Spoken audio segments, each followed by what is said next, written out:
Live from Fargo and serving you on TV, online, and on the go. This is Valley News Live at 5:30.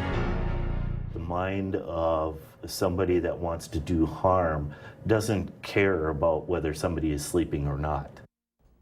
With the horrific situation playing out in a North Fargo neighborhood, dozens of people huddled inside their homes on Wednesday night.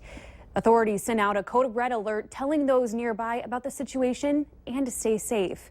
Valley News Team's Bradford Eric talked with Cass County Emergency Management about how well it worked and why some people received the alert by mistake. Gunshots rang out.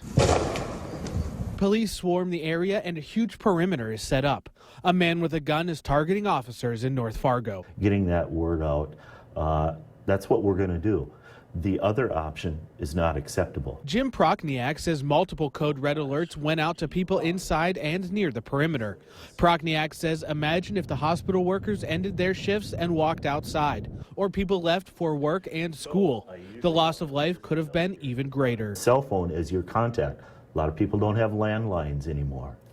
But now you move and you relocate and you don't update, then it's going to still contact you in your new neighborhood. Here at Valley News Live, we received several complaints of people nowhere near the area where the shooting was happening, getting code red calls, text, and emails. And Prochniak says that's because people need to update their info with code red. And they just didn't want to be bothered, which is kind of a scary thought. He says they received 3 types of follow-up calls over the last few days. Some people were irritated they were woken up. Others wanted to get signed up as fast as possible, and still others wanted removed because they don't live in the area anymore. When you get those alerts and you realize, no, that's not the time to be poking my head out the door, that's when it truly is making a difference, and that's why Code Red was a success the other night. Bradford Eric, Valley News Live. We've put a link on our website so you can get signed up for Code Red alerts. Just visit valleynewslive.com and click on this story. Over the last 48 hours, our area has seen the power of community. In the events that unfolded after the shooting, area law enforcement agencies stepped up to help their fellow Fargo officers who had lost Jason Moszer. The Clay County Sheriff's Office described the numerous acts on its Facebook page, saying that surrounding agencies covered the Fargo officers' shifts so that they could be relieved.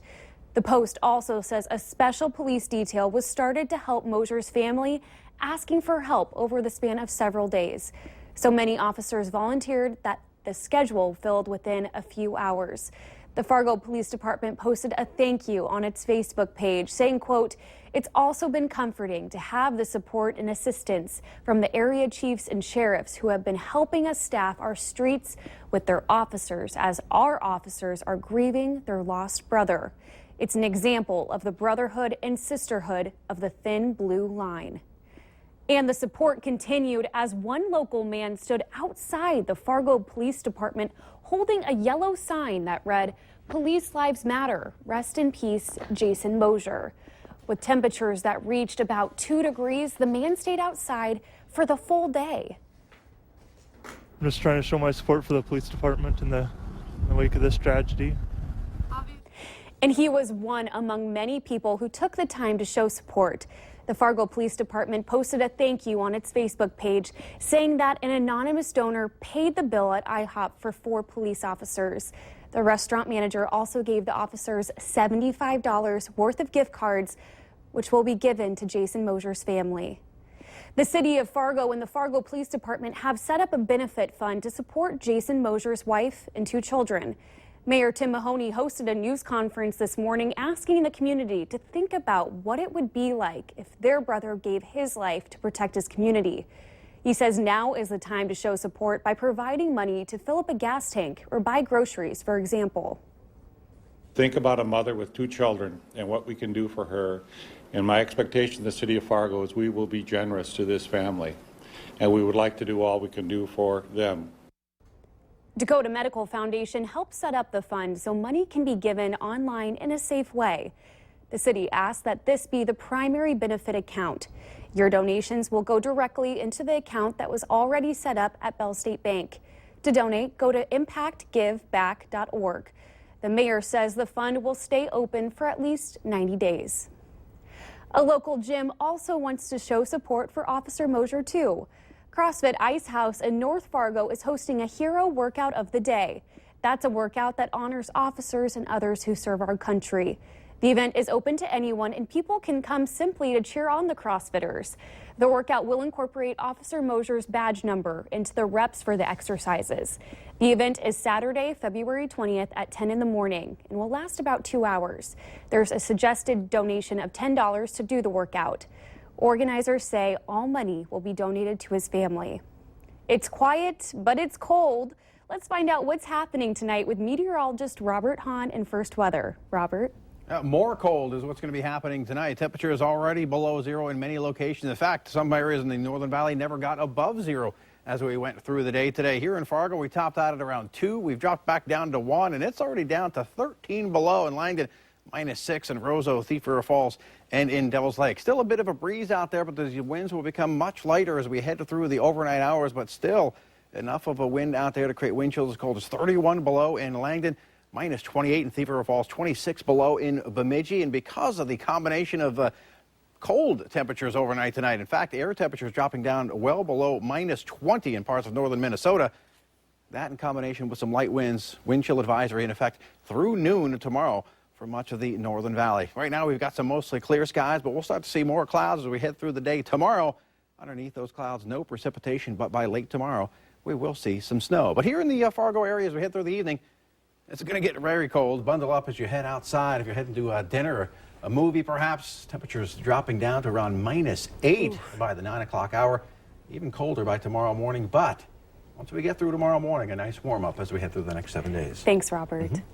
Fargo police are looking for a man who robbed a PetroServe gas station at gunpoint early this morning. Police say they are looking for a black man who's about 5 feet 10 inches tall with a thin to average build. He was dressed in a black coat, tan boots, and dark pants.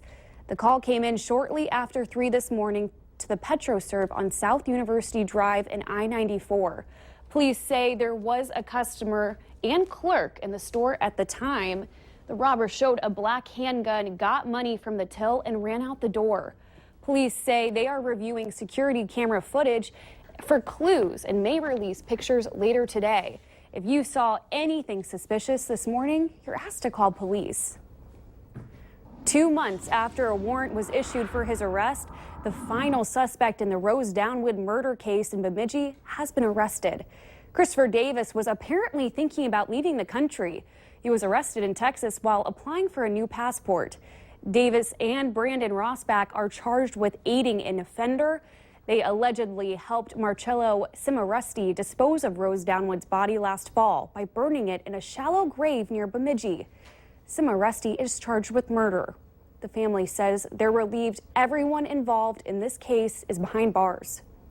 Yeah, I think it's a big relief. Every day that he was gone or not in custody was, was torture. You want people to be responsible for the things that they've done. The victim, Rose Downwind, was the mother of 5 children. All 3 suspects in this case remain in jail awaiting trial. If there's something suspicious happening in your community, call our Whistleblower Hotline at 701-237-6576 and leave your tip. A member of our investigative team will get on the case and go to work to expose the truth. As Valentine's Day approaches, a gift of love from some children in Fargo to children all over the planet. It's a Valentine gift of food. Students at Grace Lutheran School are busy today packaging what are called mercy meals. These special gifts are going to kids their own age in the African nation of Liberia. Mercy Meals volunteers say these packages are essentially soup mix. The Grace Lutheran students raised more than $1,000 for these mercy meals in just 4 days. They did that by collecting dimes in a class-to-class challenge. And it's really fun to watch the kids get excited about it, especially when they first come in and they don't know what's going on exactly and they're kind of hesitant, but then they really get into it and get involved and they work together as a team. That's really great. And all those dimes the kids collected are going to make a difference. They are being turned into 5,000 meals. This year, Giving Hearts Day raised over $8 million through the generosity of the community. And that surpasses last year's amount of $6.9 million. There were over 37,000 online donations made to over 300 organizations. The top 3 charity fundraisers are Oak Grove Lutheran School, Churches United for the Homeless, and YWCA Cass Clay. Individuals' results have not been released. If you use propane in your home, this alert is for you. There's been a propane recall. The details are coming up. Tonight, quiet and very cold across the valley, but as we head through the day tomorrow, increasing chances for snow. That system gives most of the area a white Valentine's. How much snow can you expect? We'll let you know coming up right after this.